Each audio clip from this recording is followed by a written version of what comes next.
Good afternoon and welcome to Pittsburgh City Council post agenda on receiving a report called Inherited Inequitably, September 9th at 2 p.m.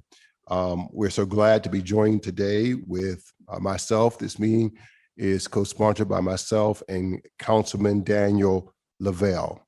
And so we are going to now begin to document a report that council is receiving that is presented to us by a coalition, including the Parents Against Violence and the Lower Marshall Shailen Development Initiative. There is over 100-page report that they will go over the next few minutes, detailing how that the lending practices of financial institutions in Pittsburgh are discriminatory, unfair, and unjust. That of all of the money lent over the last 10 years, only 3.5% have went to African Americans. It is despicable, disgraceful, depressing, disillusionment, and we're going to change it. And so we're so glad to have a panel of experts who are here. And so I'm going to ask them at this point to begin their presentation, and then Councilman Lavelle and I will have some questions and answers. And so we're going to ask for the first group of speakers will be Stanley Lowe, Chief Development Officer of Lower Marshall Shailen Development Initiative, followed by Vernon Lipscomb, President, Denise Jackson, Board Member, and then I will come back and introduce the next three. Thank you for having us. I haven't changed much. So, Councilman, I have a question for you. And I need you to be honest. Can I just be blunt? Be blunt today. When the report was finished, I mean, I really love this city. But for the first time in my life, when the report was done, I had to ask myself, why am I still living here? Are these numbers real? Is this what's really happening systematically in our neighborhoods? It began with a family member, a niece of mine, who said she wanted to go home. She's from Lower Marshall Shailen. She wanted to move home. I said to her, you can't move there right now. And she said, why? And I said, because it's not the neighborhood you used to grow up in. It's not the same community. And she said, well, you know rule number 2, family and faith. Can't we do something to fix it? You were the director of the housing authority. You with the National Trust. Can't we do something to fix it? And she began calling out the other rules, the skill sets of reading, writing, math. And so we took a look at it. And I ran into a number of people who said their interests came together. One was Parents Against Violence, who said, listen, you don't have 2 nickels to rub together, we'll host you. The other one was Deanna, who is a resident in the neighborhood, who said, yeah, I'm gonna stand with you. We're gonna do what we need to do to move this process forward. So I'm gonna ask Vernon just briefly talk about Parents Against Violence, why he hosted us, and then I'm going to ask Deanna to also talk about her role just in living that neighborhood. Now, don't get me wrong. When we first looked at the neighborhood, the first thing we noticed was it was surrounded by wealth. The neighborhood was completely surrounded by wealth. What do I mean by that? They got bus lines, they got supermarket, they got Allegheny Center Mall, they got Chateau, they got Bellevue. It's surrounded by wealth, but depressed. And so we began looking at how do we raise private capital to fix up this neighborhood. Vernon? Make sure you talk into the microphone. It's important that you talk into the microphone. Good afternoon. My name is Vernon Lipscomb, and I am the president of Parents Against Violence. We're also known as PAV. We're an organization that was founded in 1993. We were founded on the belief that if parents organized and we could help stop youthful gang violence occurring in our communities. We organized our young people, held many marches, rallies, meetings, and programs in an effort to curtail youthful violence.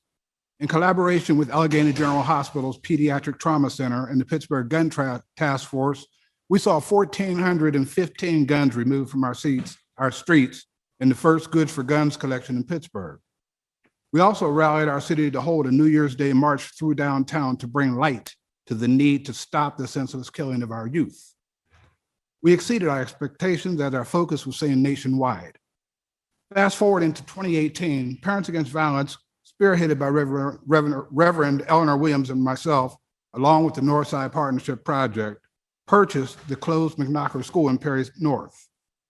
Since that time, the organization has opened and used the facility to sponsor dance team competitions, provide tutoring for middle and high school students, hosting sewing and drama clubs, and provide night gym for area youth. When COVID-19 pandemic slowed the economy this spring, PAV, working with NPP, the Youth Sewing Club made face masks, and the organization distributed food along with personal and household essentials to people in need throughout the community. Our summer program included a reading club, an art class for children, basketball tournaments, and an Underground Railroad STEAM mural project. PAV collaborates with other community organizations to fulfill neighborhood needs. These partners include Pittsburgh Project, University of Pittsburgh, Carlow University, CCAC, American Heart Association, and Pittsburgh Community Services Incorporated. In the past 2 years, we have served more than 2,000 people. In 2019, Pittsburgh Neighborhood Preservation Services, known as PNPS, and residents of the Lower Marshall-Shadeland, which is also LMSDI, came to us and asked if we would sponsor them on a bold new initiative. They wanted to utilize the private sector to revitalize Lower Marshall-Shadeland. Not only did we say yes, we helped them with their fundraising activities and became their sponsoring agent. They've grown a lot since 2019 and have become their own standalone organization. Today, they seek to provide affordable housing in their community. The reason we are here today is because their community faces a huge vacant property abandonment issue. They sought funding from financial institutions and have found that private financing is in short supply. They thoroughly researched why private funds are not available from lenders in the Marshall-Shadeland as well as other Pittsburgh neighborhoods. Their work has led them to produce a study of a far-reaching magnitude well beyond Marshall-Shadeland. Parents Against Violence is here today to support their work and congratulate them on the release of their study called Inherited Inequalities, which will help all Pittsburgh neighborhoods. Thank you for your time.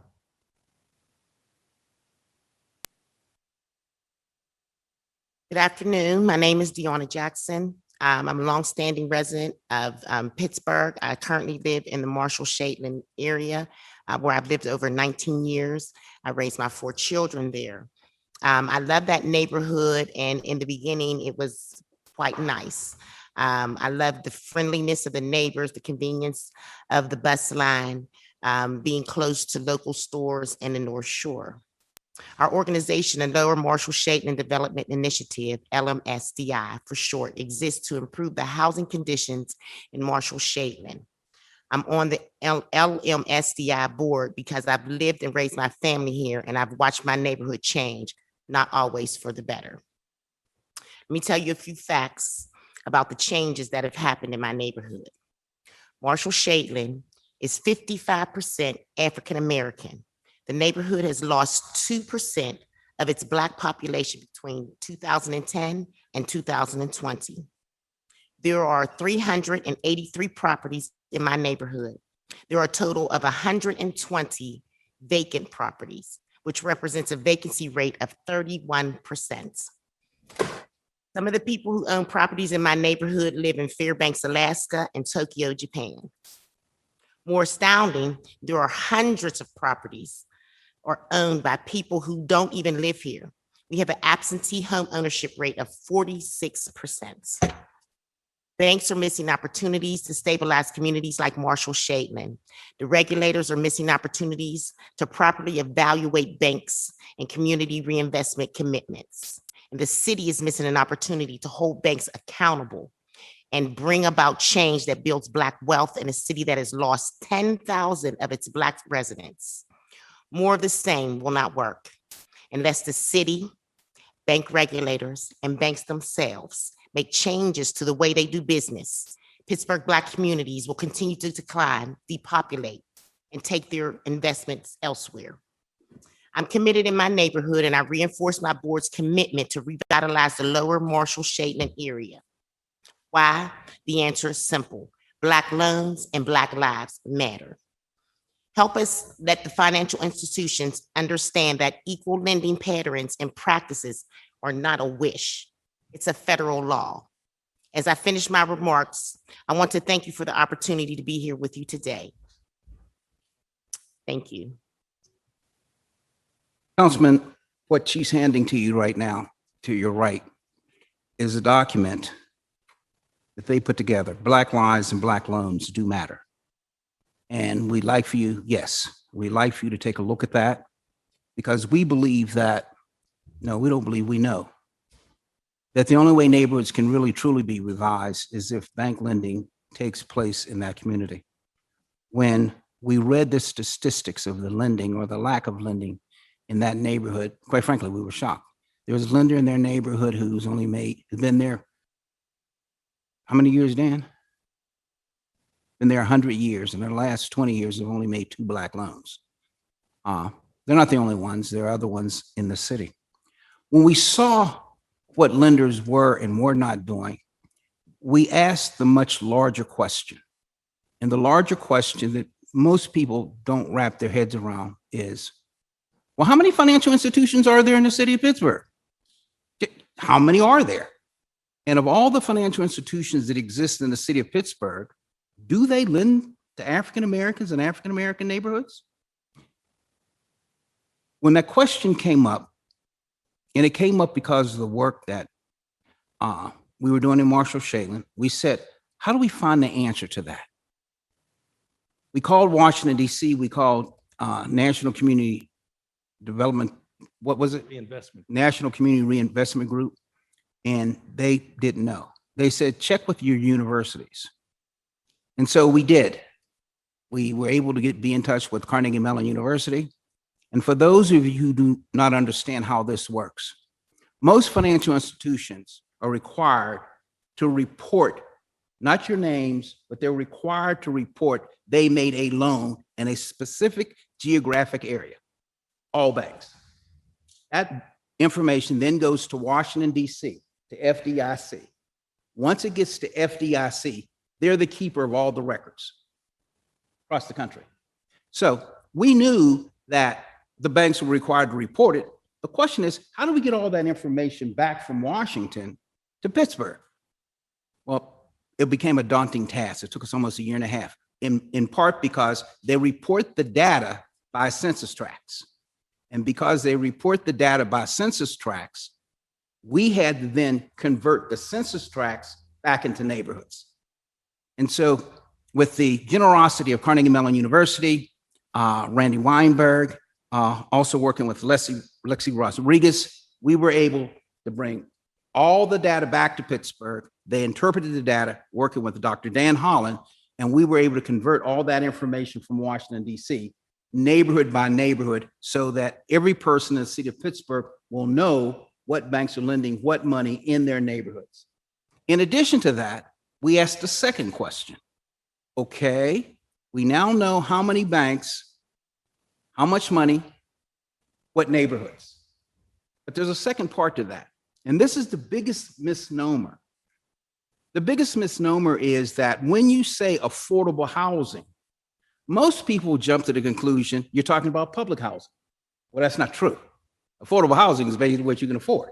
That's what it is. And the banks are supposed to play in that game too, affordable housing. In the city's domain, there are agencies that lend money for affordable housing. You know them as the Housing Authority, the Urban Redevelopment Authority, the Pennsylvania Housing Finance Agency. All these agencies exist to lend money to. Well, if we're going to look at all the banks in the city, shouldn't we look at all those financial institutions? All those agencies as well? We did. So we did it the kind of unconventional way.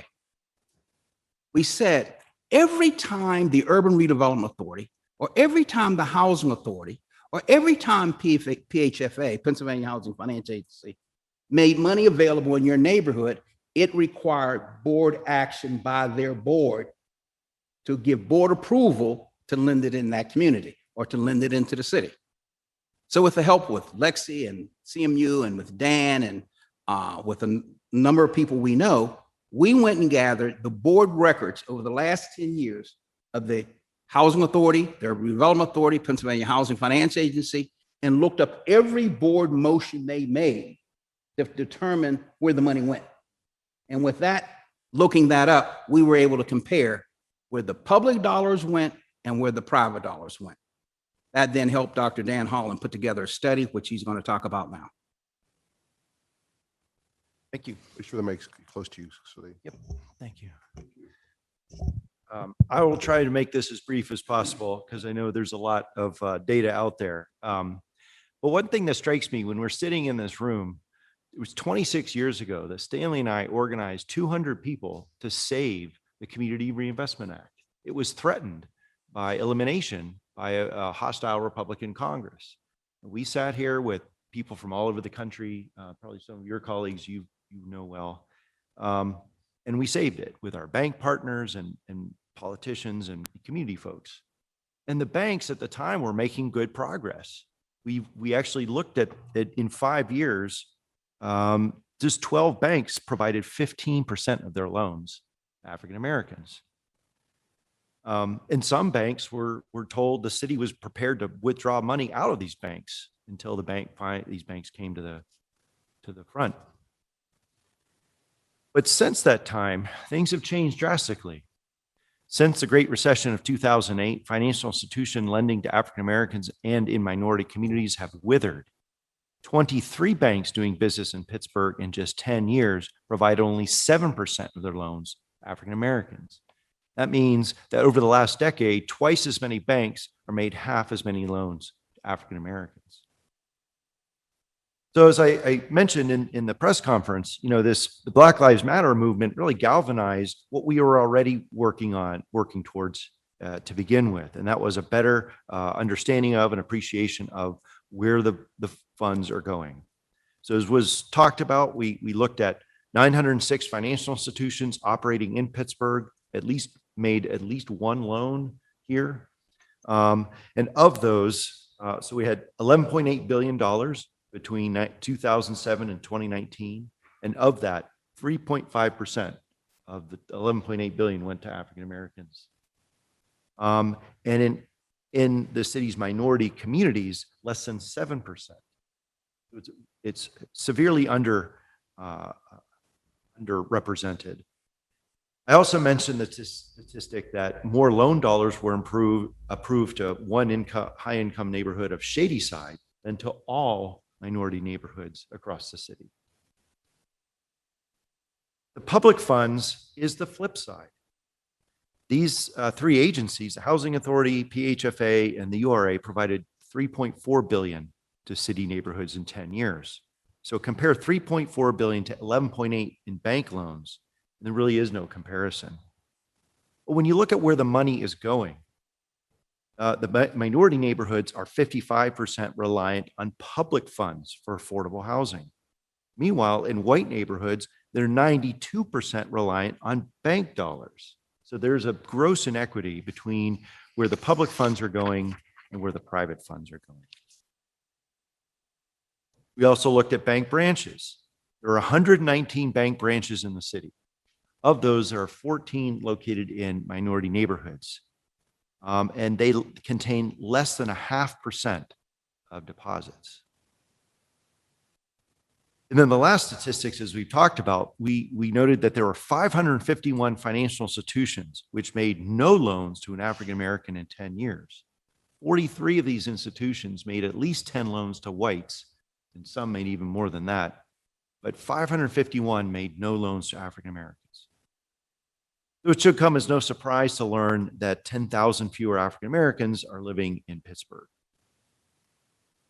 We looked at the city council districts. And again, I will be brief, but basically, as I've talked before, a quarter of all bank loans are approved in District 8, represented by Councilwoman Erica Strasburger, whereas only 3.8% are of the bank loan dollars are in Councilman Burgess's district.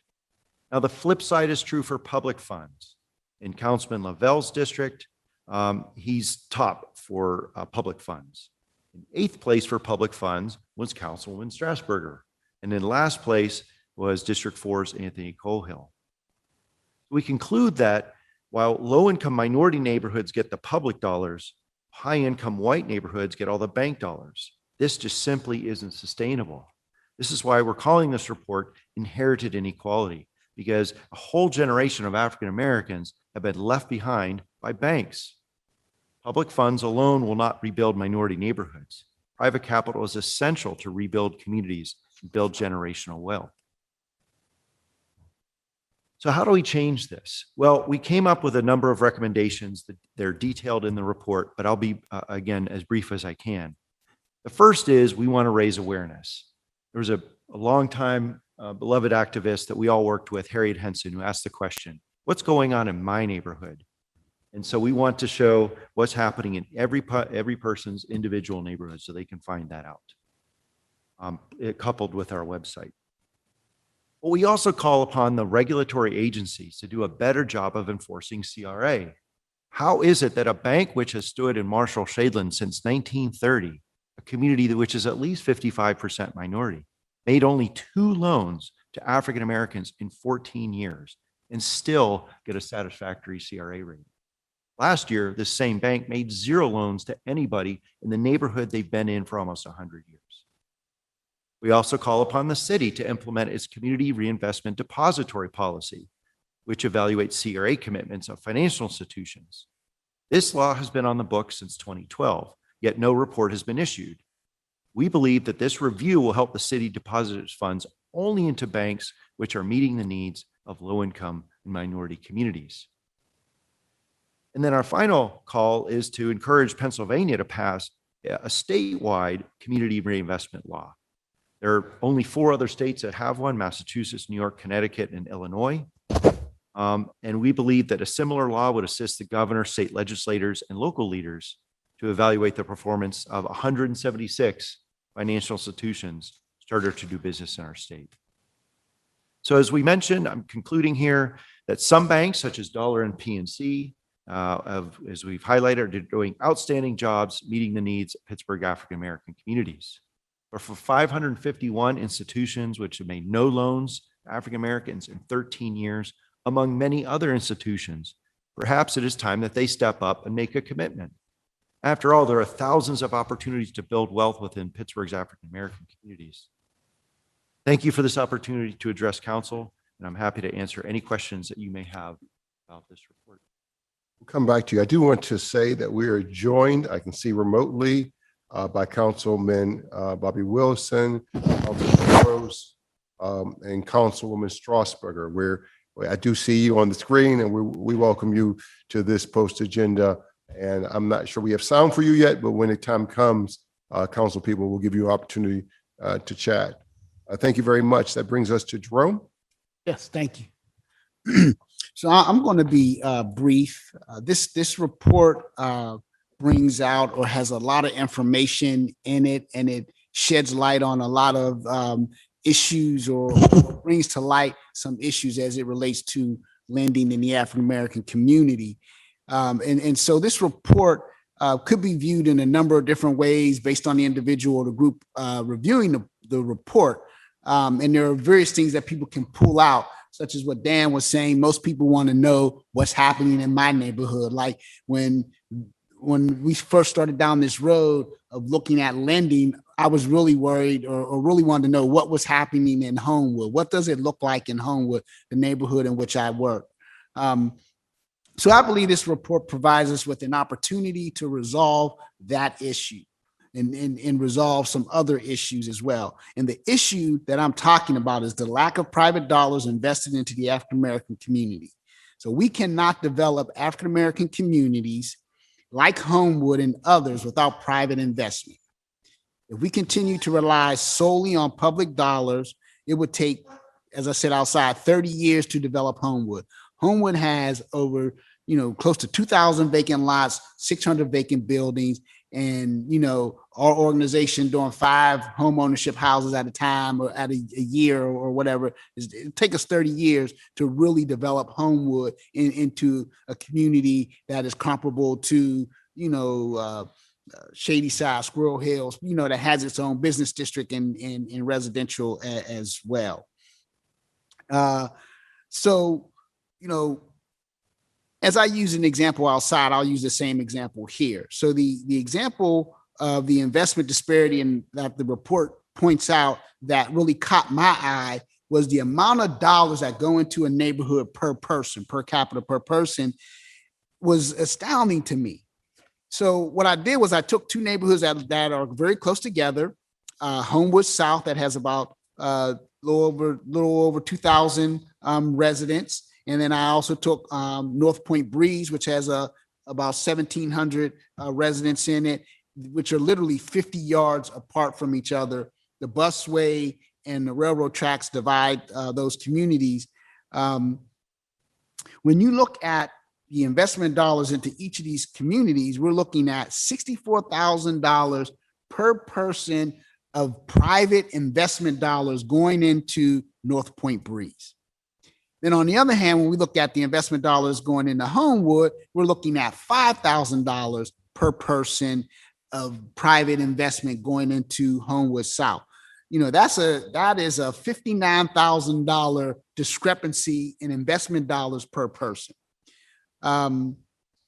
So for development to take place in communities like Homewood, we need private investment. So this is not about asking financial institutions to support bad investments. We're not asking banks to do bad loans, bad investments, and throw money away. That's not what we're asking. What we are asking is that, we see this as an opportunity for banks and organizations like Operation Better Blocks and other to work together to develop our communities. I see this as an opportunity to use this information to work together to create stable African-American communities. The information in this report is basically broken down by district from the most amount of private and public dollars to the least amount. And that's flips, as Mr. Lowe was saying, when you look at private dollars, we have the Shady Side, Squirrel Hills on top. But when you look at the public dollars, you're looking at the Homewoods and the others on top of getting the most of those funds. So we really just want to, and I really just want to impress upon us at this table that this is an opportunity for us to really look at putting together programs and funding that can help us develop our communities. That's what I believe this report gives us the opportunity to do. And I hope that through our work and with our partnership with our legislators, that we can come to some good solutions to get private dollars into communities that are seeking development. There is nothing wrong. Matter of fact, 30 years ago, I sat in then what was Union National Bank. And I remember looking at the president and the president looking at me. And the first words out of my mouth was, "We do not want you to do any bad deals. We're not sitting here asking you to do any bad deals. What we do want is equal lending patterns and practices." That happens, by the way, to be the law. Equal lending patterns and practices. There are a lot of people who are no longer with us when we started 30 years ago. I'll just say 2 things to tell you how bad it was back then. There used to be a finance director named Ben Haler. And I remember one day I went downtown, we went downtown and we talked to Ben Haler and we said, "Ben, we got a bank in this city. Quite frankly, I don't even know why this exists as a bank. They do nothing." Ben, most people know me, he's crazy. Ben looked at the data, talked to Mayor Sophie Matloff, and in my estimation, as city leaders on banking, unquestionably the most courageous leaders I've ever seen. They called the bank and said, "Well, he can be beside himself sometime, but we're looking at the information here. The bank said to Ben Haler and said to Mayor Sophie Maslow, don't tell us how to run our bank and we won't tell you how to run the city. Without even talking to me, Mayor Sophie Maslow removed $30 million in 2 days, just took it out the bank. You see, there's got to be a partnership between local government and the financial institutions that makes sense. Just like there are partnerships between USX, there are partnerships between major corporations, there are partnerships between everybody in the banks. Homewood should have a bank of record. Many corporations have a bank of record who they do business with. Neighborhoods shouldn't be any different. So that brings us back to Harriet Henson. Happened to be my Sunday school teacher, happened to be his neighbor. She wasn't a very sophisticated lady, but she would meet with bank presidents and she would simply say to them, look, y'all a $1 billion company. I really don't care about all the stuff you're doing. What I want to know is, what are you doing in my neighborhood? What's going on in my neighborhood? That helps me.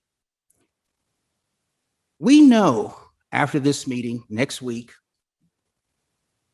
when this is not a good topic, this will get put on a shelf. But the Harriet Hensons of the world, the residents in Homewood in the Hill District, they're going to still wonder, what's going on in my neighborhood? They're not going to pick 110 pages up and do that. So we decided, a collection decided, why don't we build a website where people simply go to and see what's going on in their neighborhood? And so again, we turned to Candace and we turned to Lexi from Carnegie Mellon, and we built a database. And I'm going to let them share with you what we've done. Thank you so much.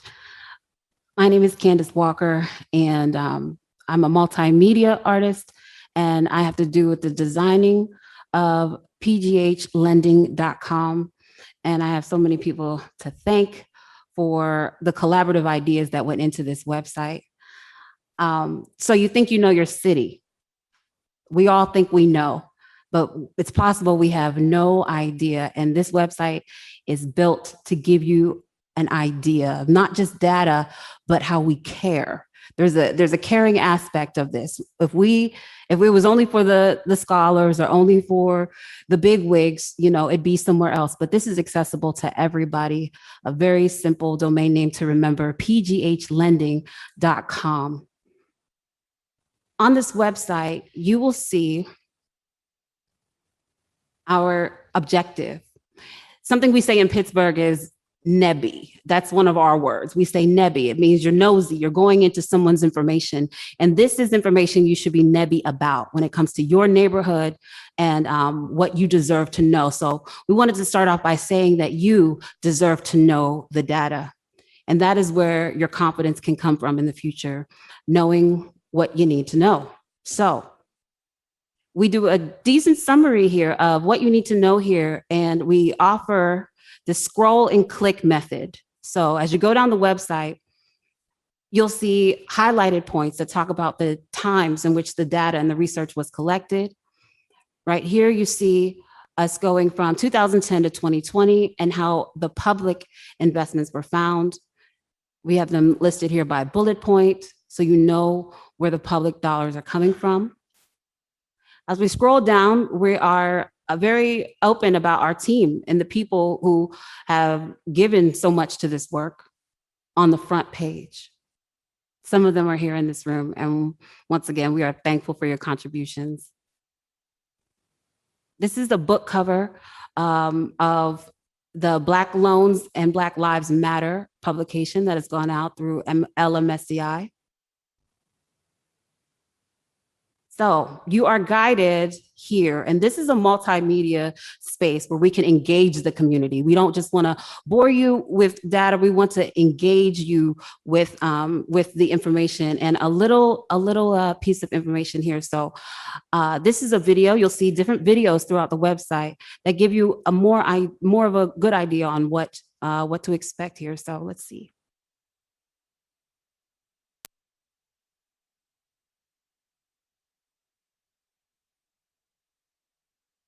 Okay. We don't have audio, but that is all right. Oh, here we go.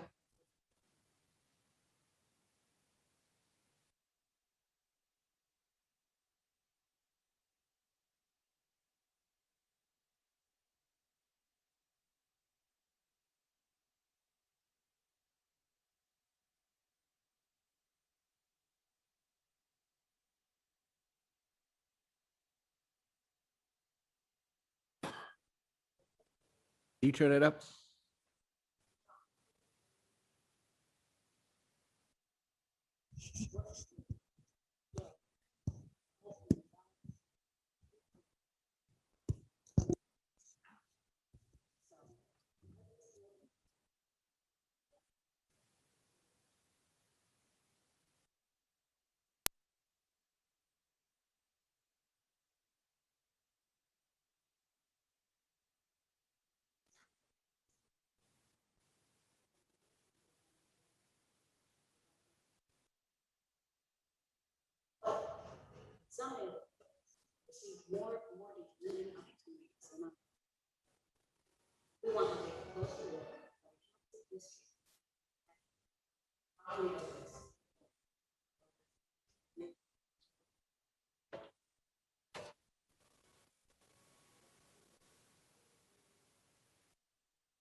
All right.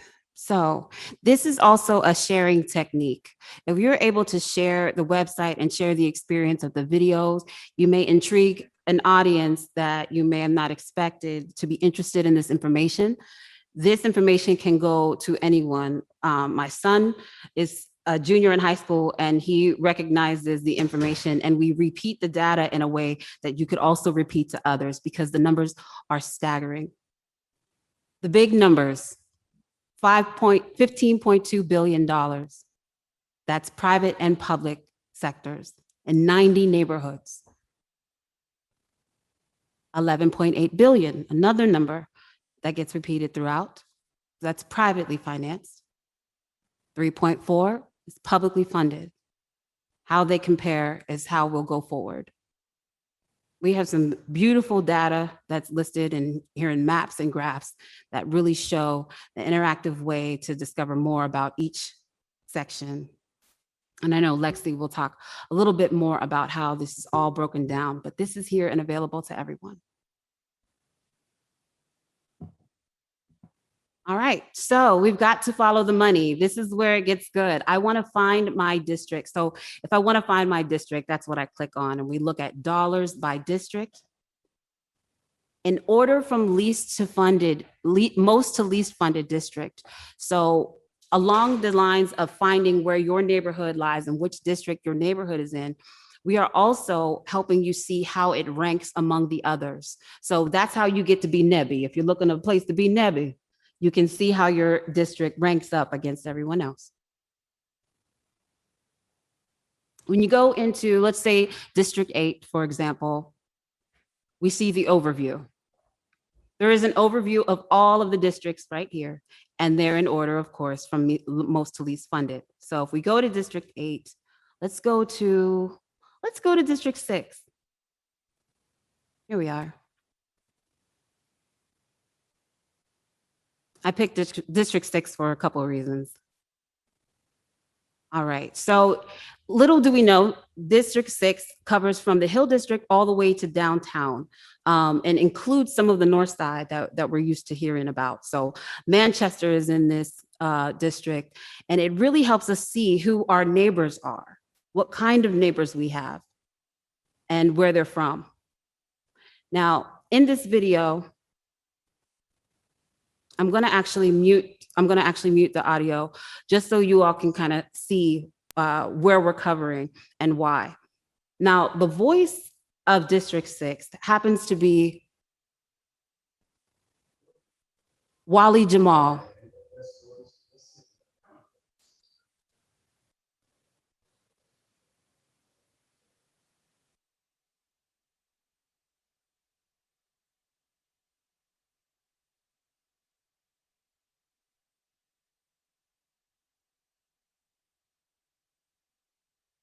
All right, so you're gonna have to go on the website to see a little bit more about that.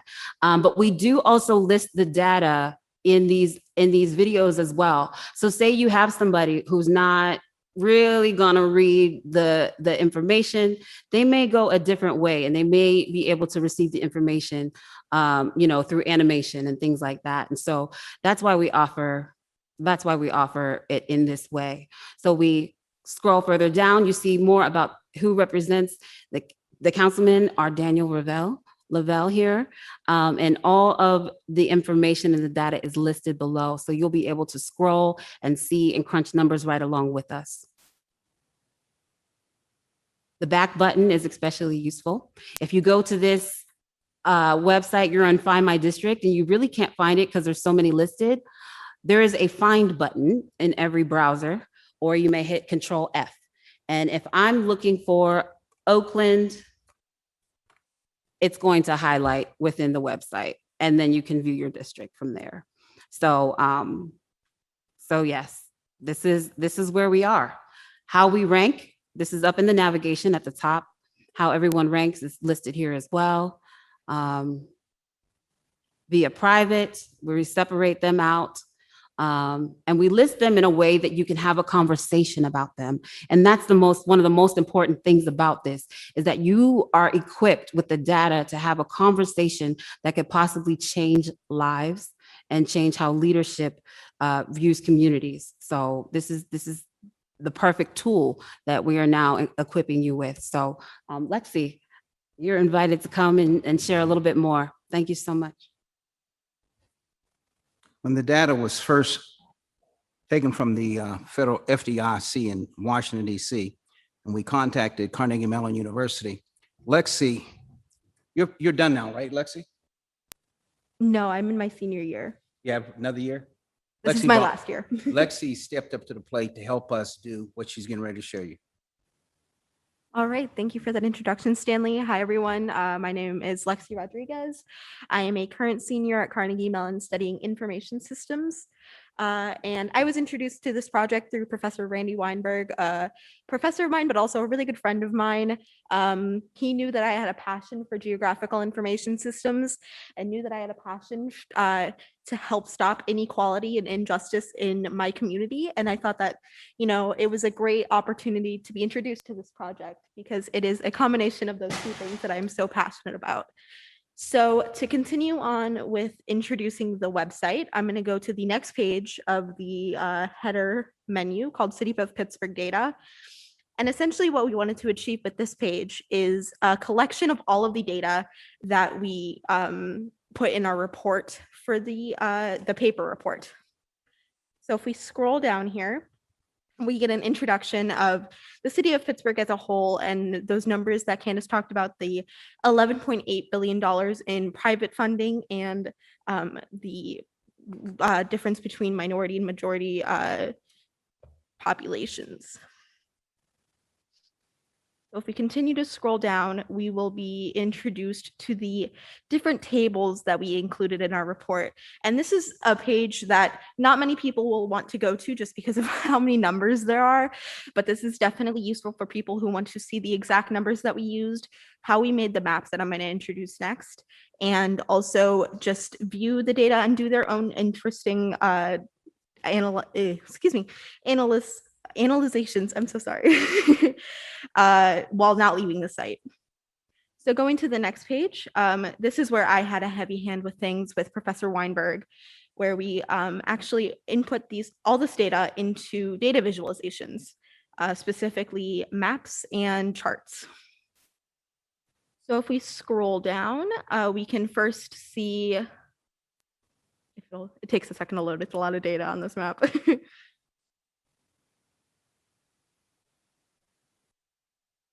Sorry for the wait.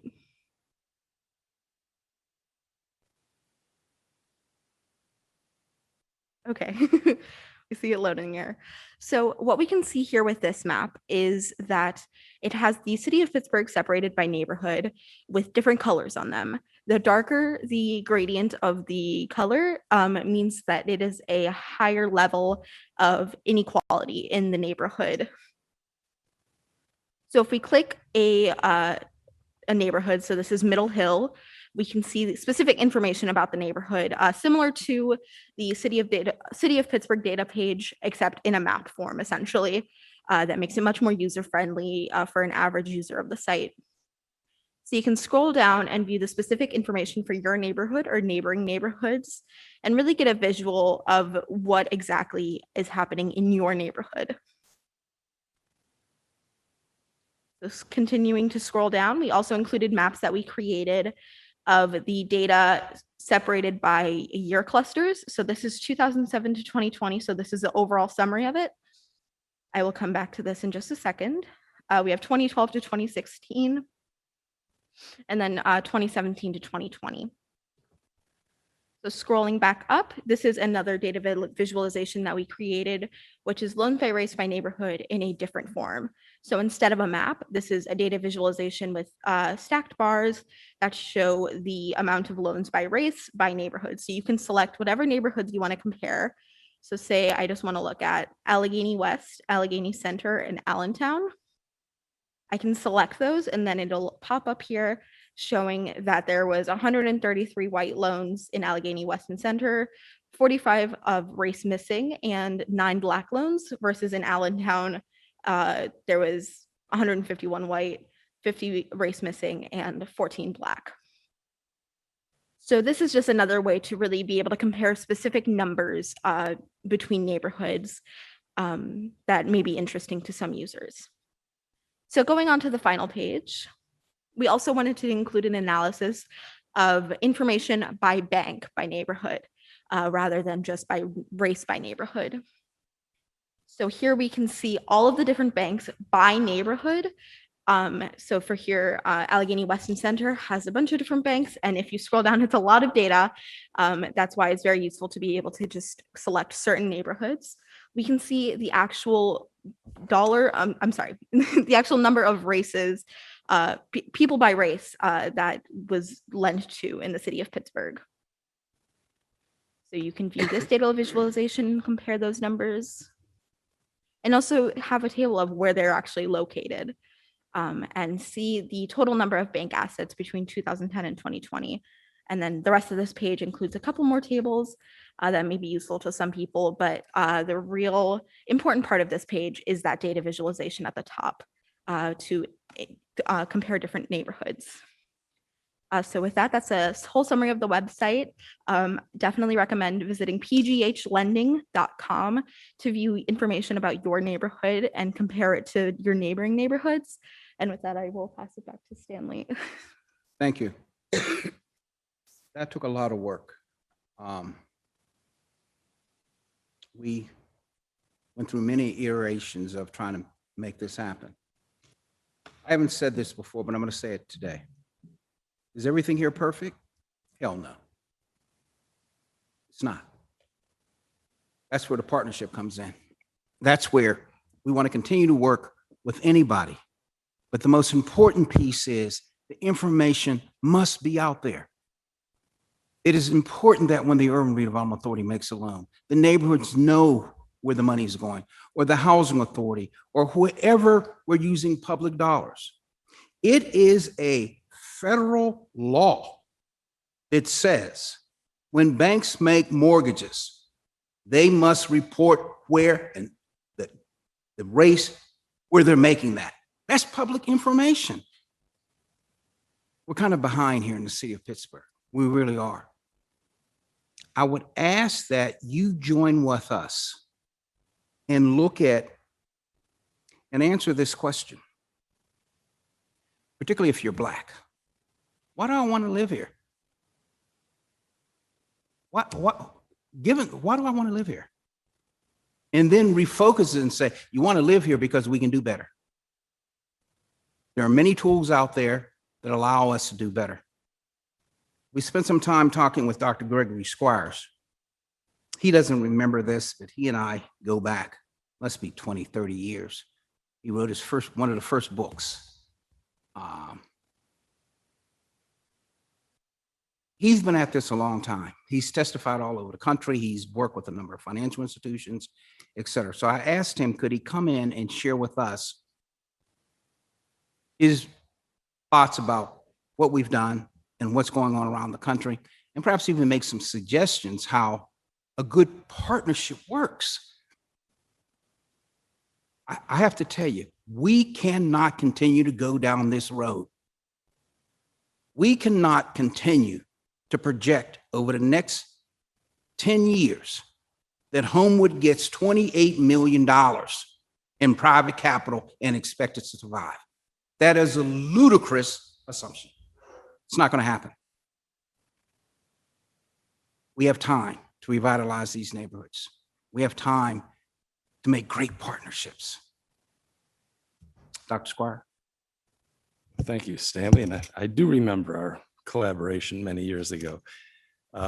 Stanley's asked me to come here and talk a little bit about the historical and national context in which this report sits. And I'm going to do that, but I am going to conclude with some very specific recommendations or suggestions on how to build on the 6 primary recommendations at the end of this report. So bear with me. I will get to some nuts and bolts Pittsburgh things that I think could be done. But as I've been listening to this conversation, I'm reminded of Barack Obama's observation that inequality is the primary challenge of our age.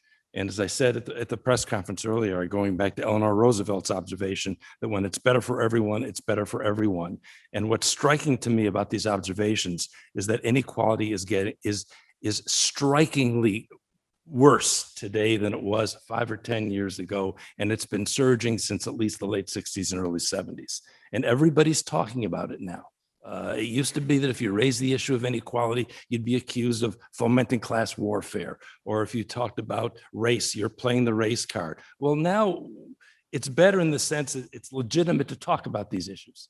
I listened to the president of the U.S. Chamber of Commerce give the state of the business report a couple of years ago. And he began by talking about the decline of median income, the decline in what the average family was making, the fact that jobs weren't paying a decent wage, that unemployment was high. And I turned to the person I was with and I said, am I the AFL-CIO? Is this the U.S. Chamber of Commerce? And he went on and on about the evils of inequality. But I came back down to earth because he talked about what we do about these problems. What we do about these problems is get rid of needless regulations and reduce taxes. And I knew I was back in the world that I should be. And I think that this larger context of inequality is what shapes both the lending patterns that we see here, which in turn reinforce the kinds of inequalities that we've been witnessing. There were 2 recent books written by 2 British epidemiologists. These are not social scientists, these are epidemiologists. And they looked at the issue of inequality, both globally and within the United States.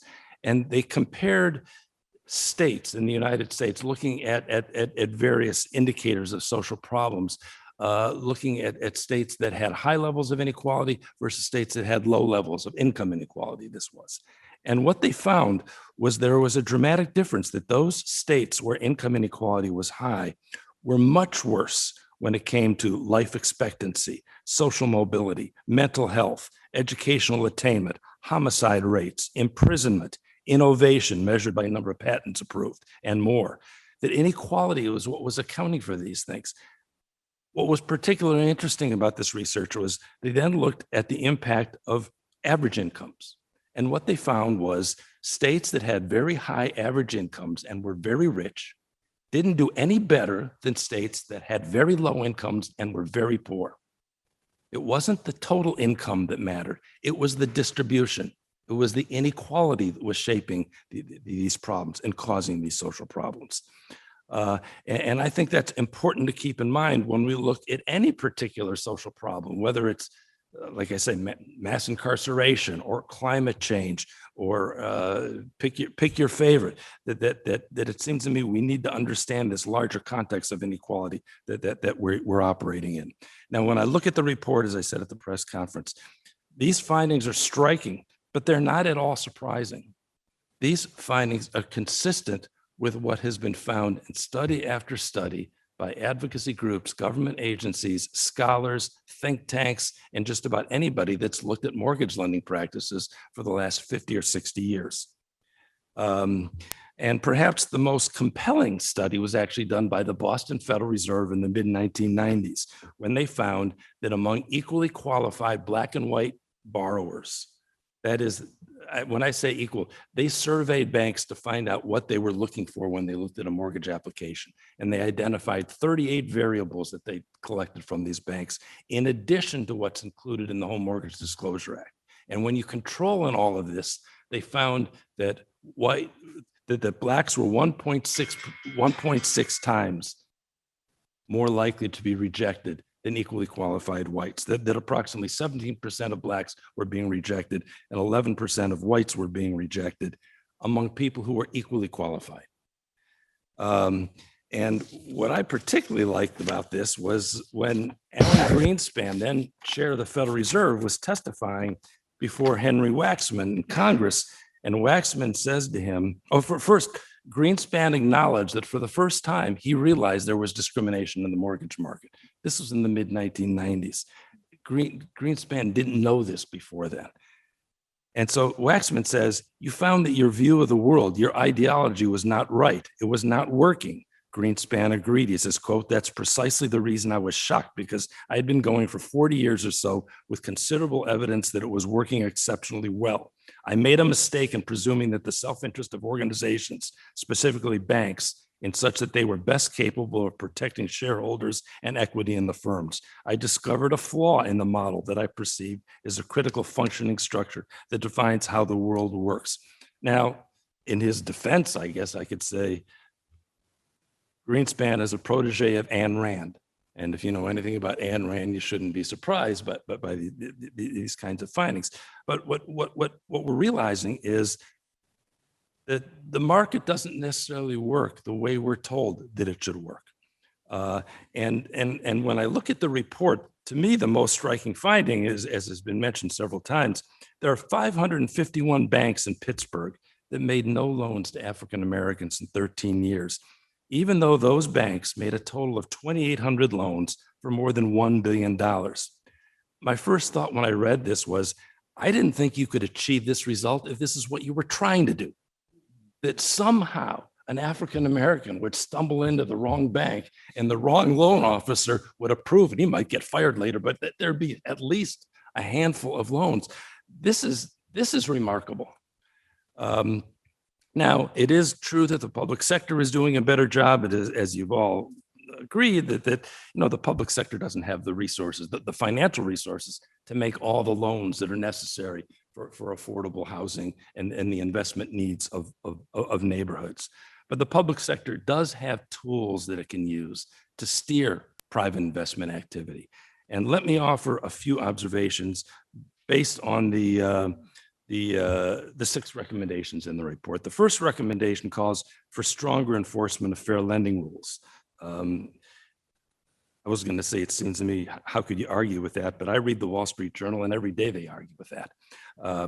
But there's 2 issues in particular that advocacy groups have been raising literally for decades. And that is, first of all, it's time to understand that banks' service areas are not just the neighborhoods where they have brick and mortar branches. We have banks now that are making loans in cities and states outside the city or the state where they may be headquartered. And they're doing a lot of loans in those areas. And I think it's important, and I don't know, I just think it's the advocacy groups have been saying for decades that we need to redefine service areas so that these lenders are making loans to low and moderate income communities in the entire areas where they're doing business, and not just where their headquarters happen to be. Now, the CRA says that that the federally regulated depositories are obligated to ascertain and be responsive to the credit needs of all neighborhoods in their service areas, including low and moderate income neighborhoods. My second observation on this recommendation is that that definition, that piece of the law, should be revised so that there's an explicit reference to minority neighborhoods. The CRA, even though it was enacted primarily in response to overwhelming evidence of racial discrimination in mortgage markets, the authors of the CRA went out of their way to make sure that there was very little reference to race in the law and the regulations. There's one minor piece of the regulation somewhere that says that in evaluating a bank, one of the many things that might be used in evaluating or determining their rating would be evidence of discrimination. But it's just, you really have to look for it to find it. And it seems to me that the evaluation of lending institutions ought to be more explicitly based on ascertaining and being responsive to the credit needs of their entire service area, including low and moderate income and non-white neighborhoods. By the way, there is the CRA is being revised as we speak. And just yesterday, the comptroller of the currency announced that they were withdrawing the regulation that had been enacted under the Trump administration. That's one small step in the right direction. So these are two steps that I think are important when we think about stronger enforcement of the CRA and related regulations. The second recommendation in the report calls for reinvestment commitments and makes reference to the PNC Bank initiative, which I think is a step in the right direction. But I want to point out that in the last couple of years, the National Community Reinvestment Coalition and its members have negotiated community benefits agreements with 15 different bank groups in cities around the country, totaling $338 billion.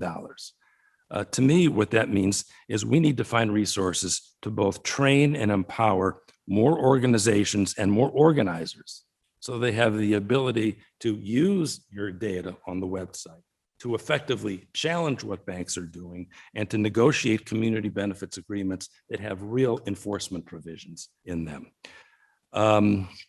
Third, there's a reference to local government transparency. And I understand there's something called the Community Reinvestment Depository Policy that has basically been ignored for several years and reports haven't been issued.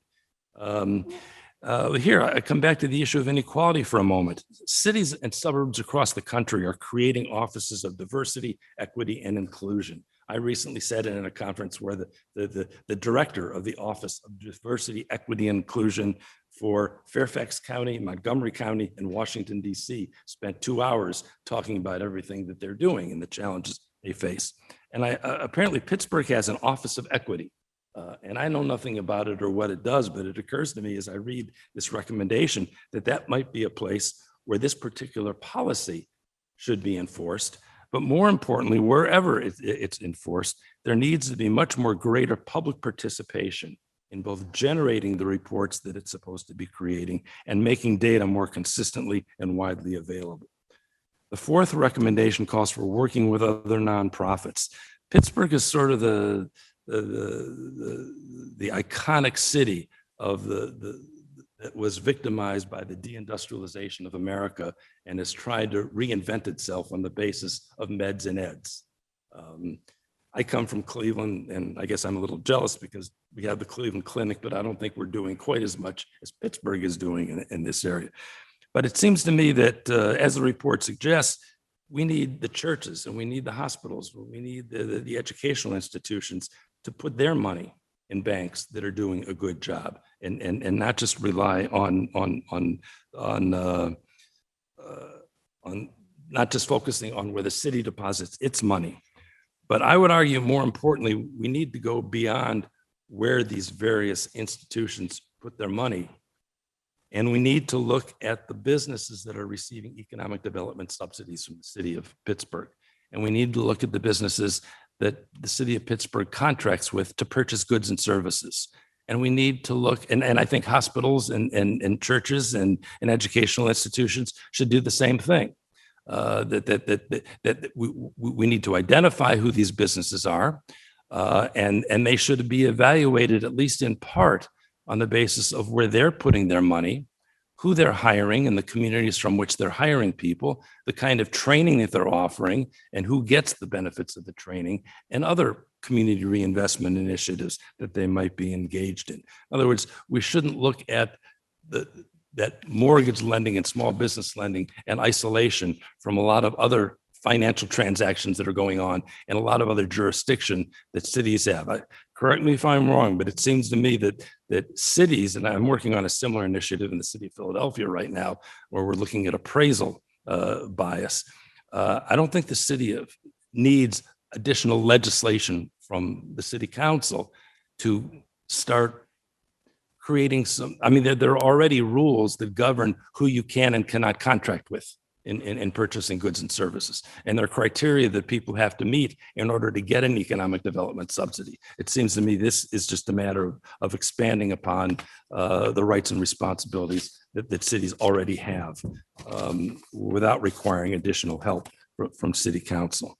Let's call for a statewide CRA. Again, I think this is a good thing, but to me, if this is going to be effective, it's important that there be broader, meaningful community and public participation, participation in the drafting of the law, participation in how it's enforced, that we can't just, I mean, we need experts from people like Carnegie Mellon and from other institutions, but I think it's important that the community organizations have an important say in how these rules are drafted and how they're enforced. I'm reminded of the phrase that I've often heard, and I wish I knew who originated it. It's not me, but it's often said that if you're not at the table, you're probably on the menu. And the last recommendation is the sixth one that has to do with educating consumers about financial services, which is a good thing, although I've seen some mixed research as to how effective financial education is in actually making people better in the use of even their own money. But it seems to me part of that education should be to educate people about what's required under the Fair Housing Act, under the Community Reinvestment Act, and under other fair lending and fair housing rules. And one of the reasons I say that is because a few years ago, the Urban Institute issued 2 papers in which they found that those respondents who were more familiar with and more knowledgeable about fair housing regulations were also much more supportive of effective enforcement of those rules. I mean, I'm at a university, have been for a long time, and I've always played down the importance of education on these issues. To me, the issue is you have institutions whose behavior needs to be changed, and I don't lead with education responses to these things. I don't say that to the president of my university, but it's what I happen to believe. But in this case, I think it makes sense because what you have, you can create a virtual cycle where more education leads to more power leads to more education, and the end result is more people that are currently marginalized might actually get a mortgage loan and start enjoying the benefits, the wealth accumulation, and other benefits of home ownership. It is important to remember that home ownership is the source of wealth for most people, but particularly for people of color.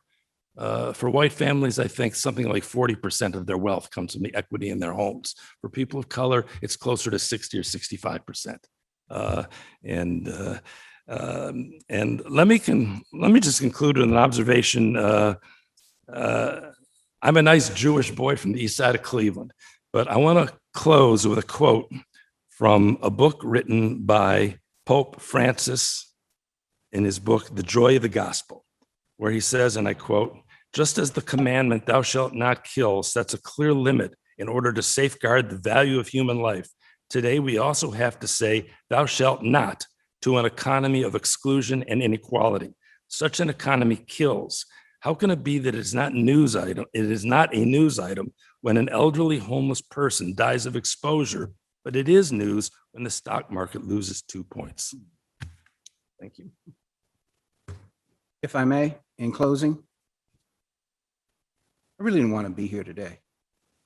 The reason I didn't is because been there, done that. 10,000 Black people left this city. We can't ignore that. We just can't. We cannot ignore the numbers as it relates to our neighborhoods. I'll leave you with this joy, though. We now know it is a fact. The Dollar Bank and PNC Bank lends 25% or greater of all African-American housing loans in the city of Pittsburgh. That's a fact. Think of where we would be if they did not. It's also a fact that Wells Fargo, Quicken Loans, Howard Hanna, Citizens Bank, Riverside Credit Union, First National Bank of Pennsylvania, JP Morgan Chase, West Penn Financial, Allegheny Community Financial, and First Niagara Bank, Key Bank, are also doing great things in this city. We have to expand this list. We have to do what is necessary to change this around. Thank you, Reverend Burgess. So we thank you for all the guests, Dr. Squires. Thank you for coming from Washington, D.C. Thank all of you who have come. Now we're into a portion of our meeting where we give council, if they want, an opportunity to have interrogative with you. Before I start that, I do want to recognize that we're joined by our president, the president of council, Teresa Kell Smith. And so we have had three members, one who is not online at the moment, but two who are online. I'm going to start with them and then come back to those of us in the room. So either Deb or Councilman Gross or Councilman Wilson, if either one of you have questions, we'll start with you. Yeah, whichever one. I do have questions. All right, Bobby, if you start. Yes, thank you all for coming today. And thank you, Reverend Burgess, for starting this conversation. I first just want to start off with so is everyone at the table with the organization LMSDI? You're either with the organization or consultants to the organization. Okay. Yeah, because I was curious. I mean, I like to introduce myself because I represent Marshall Shadeland, and I was curious, how your organization got started. I believe we haven't met yet. It's a great opportunity to meet you all. I was just curious on, where the name comes from. I've been on the website, trying to find the about to read more, but I couldn't find it. So I may have missed that in the beginning of the presentation. Could someone just bring up to speed on where Lower Marshall Shadeland, why the name is being used? I'm sorry, please. Could you Organization. He wants to know about Lower Marshall Shadeland organization. Where did it come from? Yeah, I represent the neighborhood. I was curious on where the name comes from. The name comes from the lower part down at Marshall Avenue by California Avenue and the housing that's in that area. Okay. Is that where the 501c3?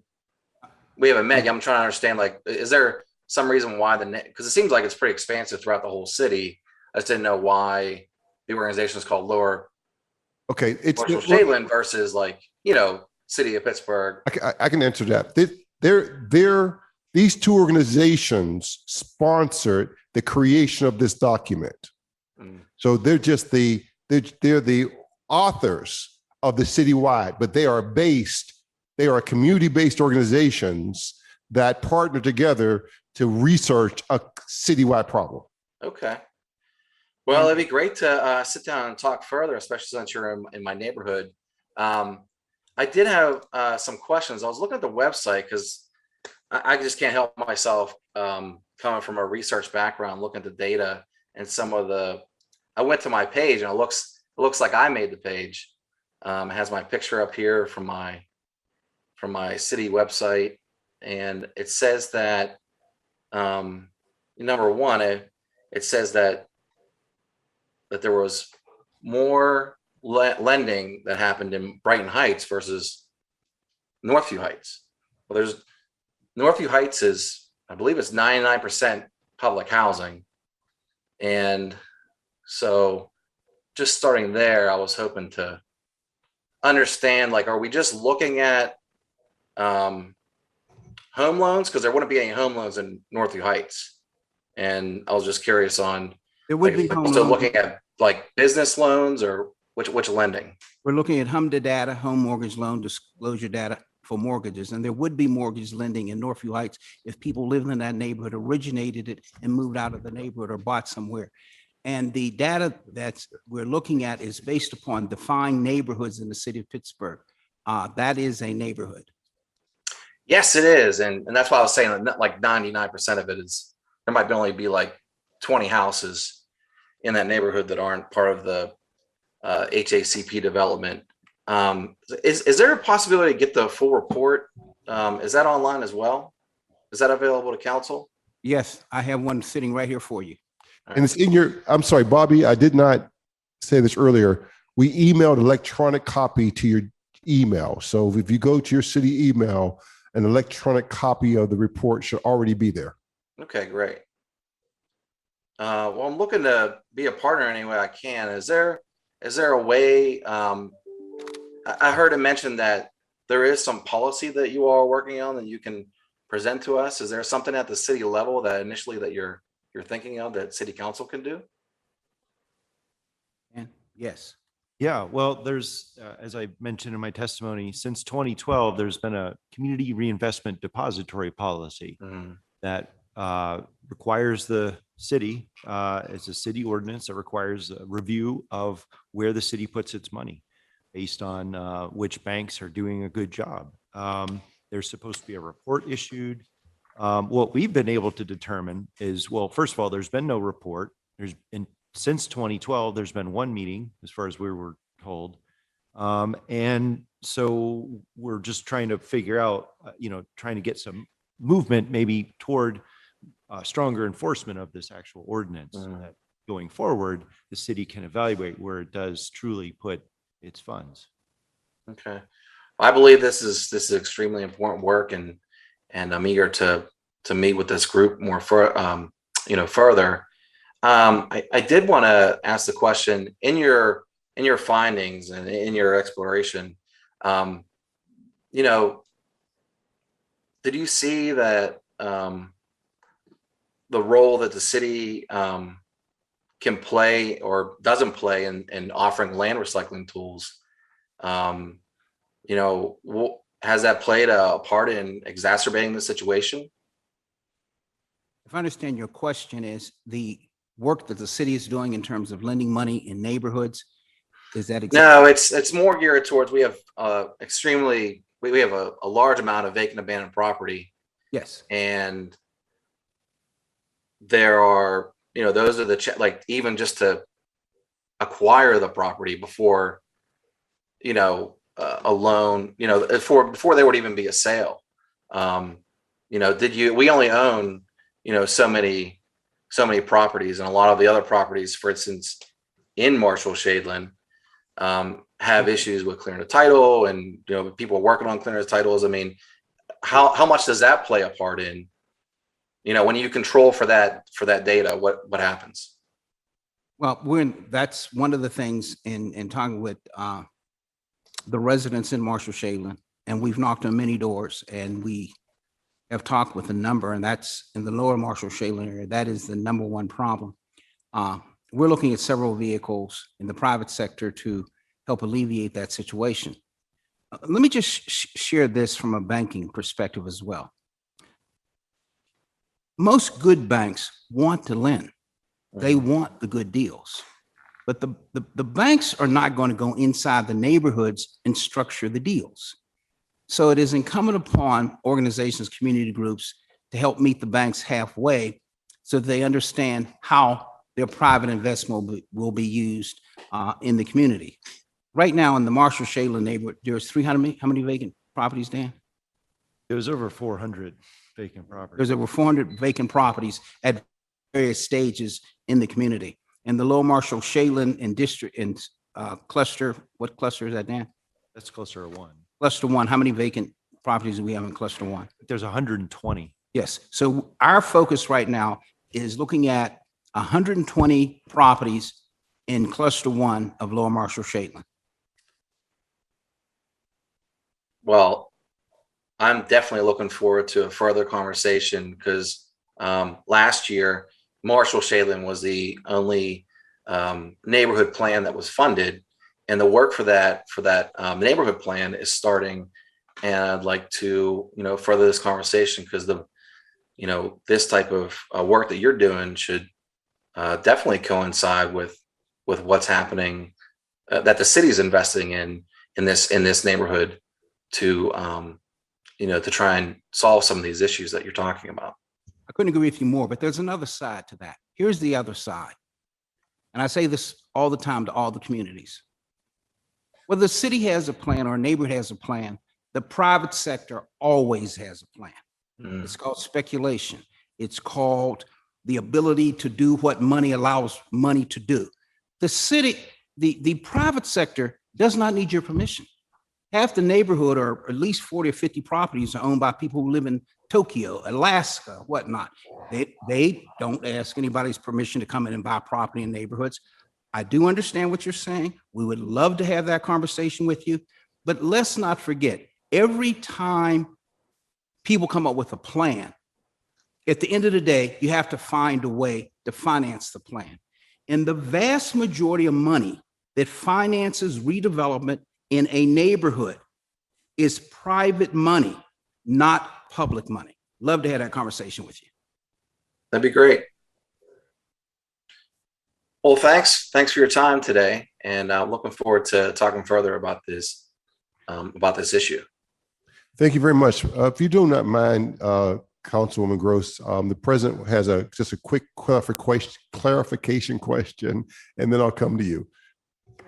I apologize. You mentioned before that every year the banks come before us to make sure that they're doing the response.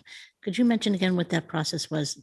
Well, Because I think this is the process that PCRG oversees, and we question almost every time they come to us. I question. I think I voted against it before because of this lack of accountability. So I'm just curious if this is I want to make sure I'm not accusing. right. Giving I'm misinformation. going to flip quickly to that section, but we talk about how the city has a community reinvestment depository policy. This is codified into ordinance number 8-2012, which was effective April 25th. It basically evaluates the community reinvestment policies of financial institutions to determine in which institutions the city should deposit its funds. So it calls for the creation of a community reinvestment review committee, which includes 9 members, the director of finance, executive director of URA, someone from the mayor's office, finance committee chair of city council, 2 members of city council appointed by the president of council, city controller who shall serve as chair or his or her representative, and 2 members of community-based organizations whose principal purpose is community and or economic development. And of the 2 appointees, one must be a representative of a minority-led community organization. So it calls for a report. Do you have the list of the organizations? No, I mean, that's what we're saying. There's been no report. We don't know who's on this committee. I'm going to look into this because I believe that this is something that I've questioned before and that I've actually voted against. And it was an organization responsible for helping us in our side of town with some things that did not come to fruition. So I'm interested in having the conversation. Thank you. Yeah, I'm pretty sure it's Councilman Lavelle passed the legislation, introduced the legislation. I'm pretty sure. I remember this conversation. Okay, thank you very much. Councilwoman Gross. Here we are. Hello, everybody. Thank you so much for being here. I did find the email while you were presenting was following along somewhat with the printed report. I am looking forward to digging into more of these numbers. I appreciate it. First of all, it's obviously we have a lot of room for improvement. And so our local banks have a lot of room for improvement. And I agree with what I heard in your testimony, saying that it is an important role for the city to hold these banks accountable, to consider it when we consider our deposits.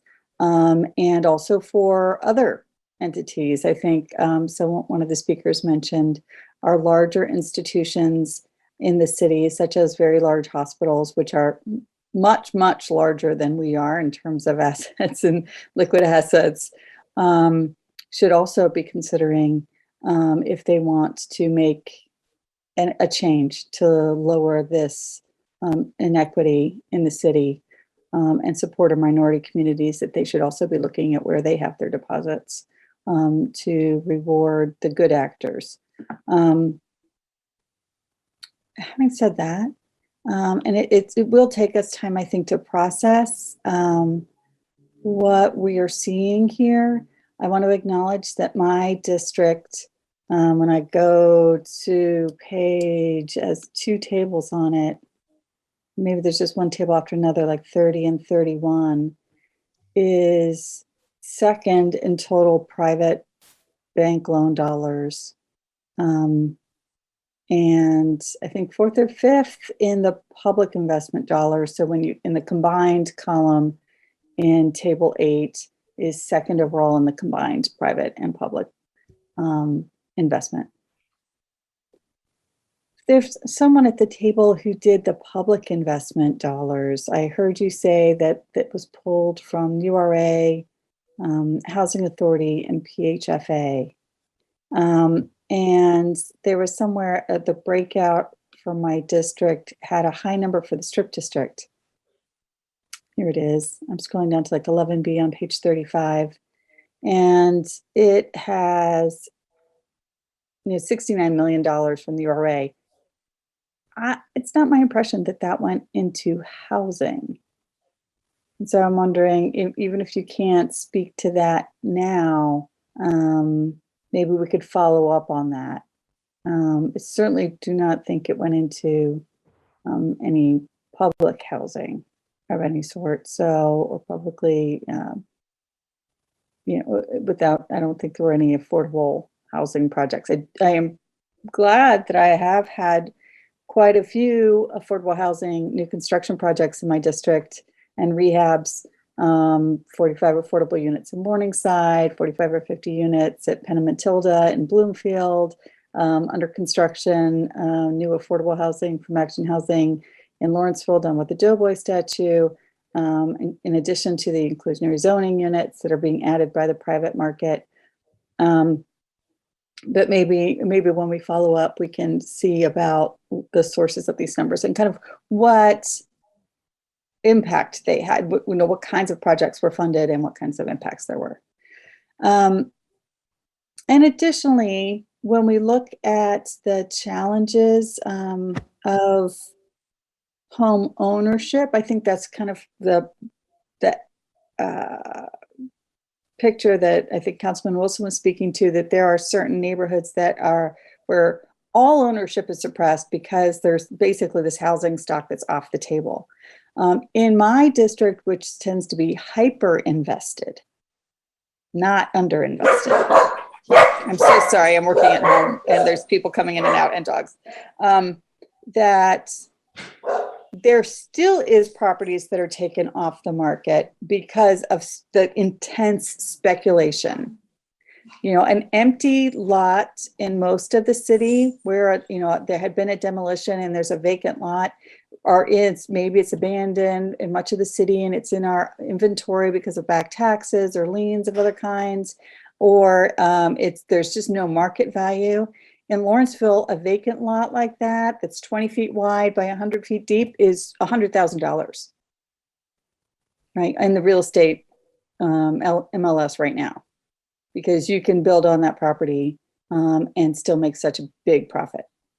And we have aggressive speculators trying to buy people's houses out from under them. I have reports from neighbors about the kind of elderly next door neighbor who undersold their property because of aggressive speculators knocking on their door.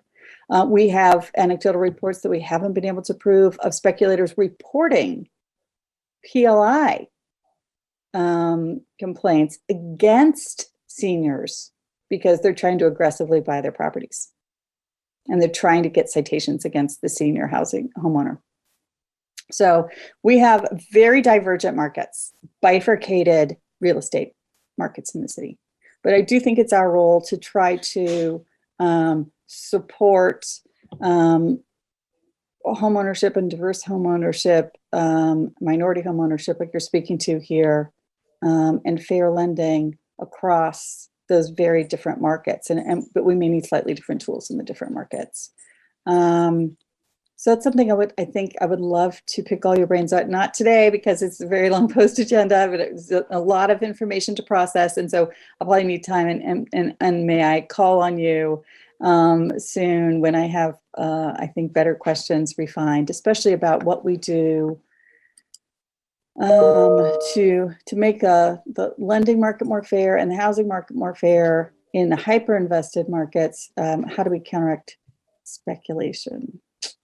Since I heard Mr. Lowe brought it up, but I really appreciate the report, and I look forward to more conversation. If anyone wants to respond, I'll stop now. Thank you. Councilwoman, thank you. And you are correct that all of the funds that are reflected in this report are housing related. And again, it underscores our point that whether it was for a high income housing development or low income housing development, it's reflected in this report. But I think that the larger picture is that, there was 161 million in total public dollars, but 2.3 billion in total bank dollars within the neighborhood, within your district, I should say. So I think that's important to note that the 69 million of public funds from the URA in the Strip District is being leveraged into $318 million of bank lending. And so, and as you note, or as most of us know, that a whole neighborhood almost overnight has been erected in the Strip District. And how does this happen? Well, part of it's with public dollars, but a lot of it is bank dollars. And so I guess what we're trying to do is shine the light on some of these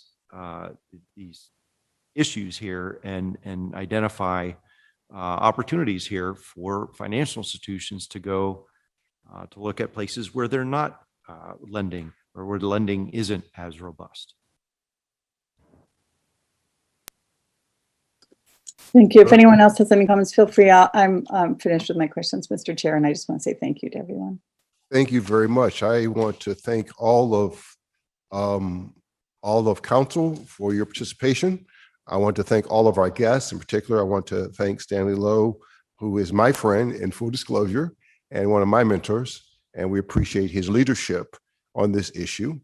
We want to in particularly thank Dr. Squires for coming and visiting with us from Washington, D.C. to bring a national perspective and expertise. Jerome Jackson, of course, is also my friend and brother, and we share working in Homewood as a priority. And we are thankful for the scholarly research of Dr. Holland, who is the chief lead architect of this report in many ways. And so I'm going to end, I think, unless there's other comments, I'm going to say just a few things from my perspective of the African-American neighborhood. And I'll try to make this very simple. I'll talk about past, present, and future, and then maybe an observation. The past is clear. If you look at this report over the last 10 years, it says that Councilman Lavelle and I, in partnership, have brought public resources into Black communities at an accelerated rate. If this report had been done the 10 years before I was a member of council, I would have not just been last in private resources, I would have also been last in public resources. That was the situation I found when I became council person. And so Councilman Levi have been hyperactive of steering public dollars into minority neighborhoods. And so you see Garfield Commons, you see Larmer Choice, you see the new development in Homewood, you see all of the development projects we've been able to lend. And so that's the past. You've seen that's the good news. The present is the bad news. In short, greedy corporations and financial institutions are choking the life out of Black communities. If this continues, the Black community in Pittsburgh will die and wither away. There is no hope for it. If we continue the status quo, I'm going to be very clear, despite my work over the last 14 years, despite the public investment, as much public investment I can pour into Homewood, in spite of that, if this continues and the private market does not match it, the Black community will die. And it's happening on our watch. Black people are leaving the city in droves because of the inability to get financial resource, because of the inability for businesses to be in those communities. No, and I immersed the future. I already went, the present is they're starving us. The future is it's gonna die. If we don't do something dramatically different, the Black community will die. And here's what'll happen. It'll get bad enough, since they only give money to white organizations and white people. Let me be very clear what will happen. The white people will wait until it becomes junk market prices, and then they will buy up Homewood. They will buy up all the Black communities one by one. They will gentrify them and fill them with upper income white people. That's the future of Homewood. If left untouched, the future of Homewood will be at one point sudden gentrification. We saw it in Lawrenceville. We're starting to see it in East Liberty. We will see it in Homewood. We will see it in we see it in Garfield right now. Garfield's probably the best example. We're seeing it happen right now in Garfield. It will happen in the Hill. It will happen in places on the north side. It is the future of the Black community. It will be gentrified, and we'll be put somewhere maybe in Penn Hills, right? Someplace again where this process will go. Black people will be concentrated, not given resources, and they'll be left with little or nothing, mostly rentals. And then where they used to live will be gentrified and forced out until that place becomes, of course, junk market. They'll buy that out and force us to a different place. That will happen over and over and over. I want to suggest something that has not quite been stated, but I'm going to state it because I believe it's true. I'm going to challenge the financial institutions to invest specifically in funds of revolving loan funds that are targeted to African-American communities. Places like Homewood, places like the Hill, places like the North Side. Since we know that if left up to their own devices, they will not lend in our communities. We already know that. They're not going to lend in our communities. So what they should do is set aside a portion of money, a huge amount of money, 100 million, 500 million, some amount of money. And then that money should be specifically, the loan officers should be some cross-reference of the Black community. It should go to Black developers and Black business owners who are rebuilding those communities, and Black people who want mortgages in those communities. I believe that's going to be one of the things I would champion moving forward. With that, again, I want to thank you for coming. Those of you who are in the audience who stayed, despite our technical, that's why we're a little late. We had power go out in this room, and you've stayed through all this. I thank you, and I think we're at a moment, at least, where we see the problem. We've identified it, because what they always say to me is, "Ref, yeah, maybe, but it's not that bad." Yeah, it is that bad, right? It's awful. It's horrendous. It's the worst it's ever been. So now that we know the problem, the question isn't what the solution is, Stanley, really. It's the question, the solution is simple. Give more money to Black people and Black communities. The question really is there the moral goodwill to do the right thing? Is there I think I'm right. Am I right, Dr. Squires? Is that really the answer? I would use the term political will. Is there the political will? Is there the political and social will to do the right thing, to stop something that is blatantly discriminatory and racist in its effects, and do something that will be empowering, just, and fair on the other end? that's our dilemma. But again, with that, I thank all of you who have come and all of you have participated. And so this will end our meeting. We are adjourned.